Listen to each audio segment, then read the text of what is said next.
Questão 52, o que ela diz pra gente? Pensei que fosse o céu. A letra da canção valoriza uma dimensão do espaço rural brasileiro em sua relação com a cidade, ao ressaltar sua função do quê? Não, então uma questão aqui que fala sobre agricultura e espaço geográfico, né? É um dos temas que mais cai no Enem. Olhar o Brasil e não ver o sertão. É como negar o queixo com a faca na mão. Esse gigante movimento, movido a tijolo e cimento. Tá falando aqui da cidade, né? Precisa de arroz e feijão. Tá falando que a cidade precisa de alimento. Precisa de arroz e feijão. Que tenha comida na mesa. Que agradeça sempre a grandeza de cada pedaço de pão. Agradeça a Clemente, que leva a semente em seu emboral. Zezé, penoso balé, de pisar no cacau.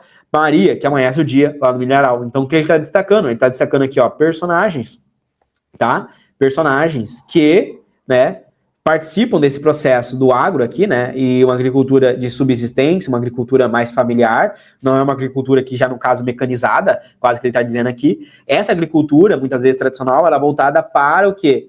Para a subsistência interna, né, para o mercado interno. Lembra que o agronegócio é voltada para o mercado externo. Mas, olha só, a questão da agricultura tradicional, da agricultura familiar, que a gente diz, tá? Ela está muito relacionada à questão da subsistência, ou seja, a alimentação de você aí na cidade. Então, a letra da canção valoriza uma dimensão do espaço rural brasileiro, em sua relação com a cidade, ao ressaltar sua função do quê? Letra A, fornecer mão de obra qualificada. Em nenhum momento ele está falando sobre o campo ou o espaço rural fornecer a mão de obra. Isso foi no contexto inicial da Revolução Verde, lá, processo de êxodo rural. Isso fez com que as cidades aumentassem porque tinha mão de obra na cidade, né? Pessoas do campo saindo. Aqui não é o que está dizendo o texto.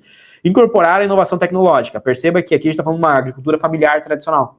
Uma característica da agricultura familiar tradicional é não ter tecnologias, né? Não ter ali biotecnologia, modernização e tudo mais, porque daí já é uma agricultura moderna, já é o agronegócio. Letra C. Preservar a diversidade biológica. Em nenhum momento do texto ele está falando sobre questão de preservação da diversidade. Ele está falando de uma relação entre o campo e a cidade.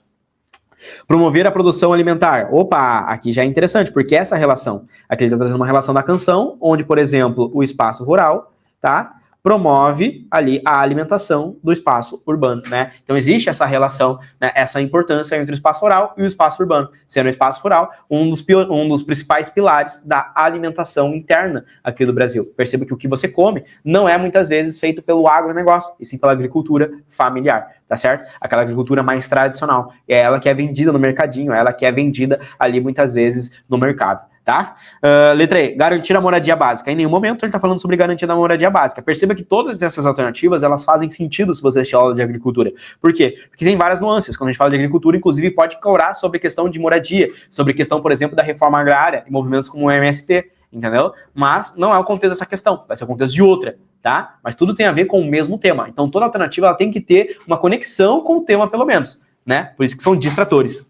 Beleza? Se você gostou dessa resolução, então espera para ver o que é ter aula de todos os conteúdos para a prova do Enem dos principais vestibulares dentro da minha plataforma de estudos, que é a plataforma Memorize. Eu dou aulas ao vivo de todos os conteúdos que caem nas provas, principalmente aprofundando a nível medicina para biologia e química. Dentro do Memorize, você tem acesso a trilha de estudos, aulas gravadas, listas selecionadas, materiais e apostilas, resumos, um banco com mais de 170 mil questões, sistema de flashcards próprio integrado dentro da plataforma com mais de 5 mil flashcards, acesso a monitores que irão te orientar, comunidade de estudos, mentoria preparatória para a prova do Enem e também os vestibulares mais específicos e difíceis do Brasil. Se você está gostando então dessa resolução e quer mais, ou seja, quer se preparar em alto nível para a prova desse ano, aqui embaixo você vai encontrar o primeiro link, que é um link para você fazer parte da minha plataforma e ter aula comigo de todos os conteúdos e se preparar, elevar o seu nível para ser aprovado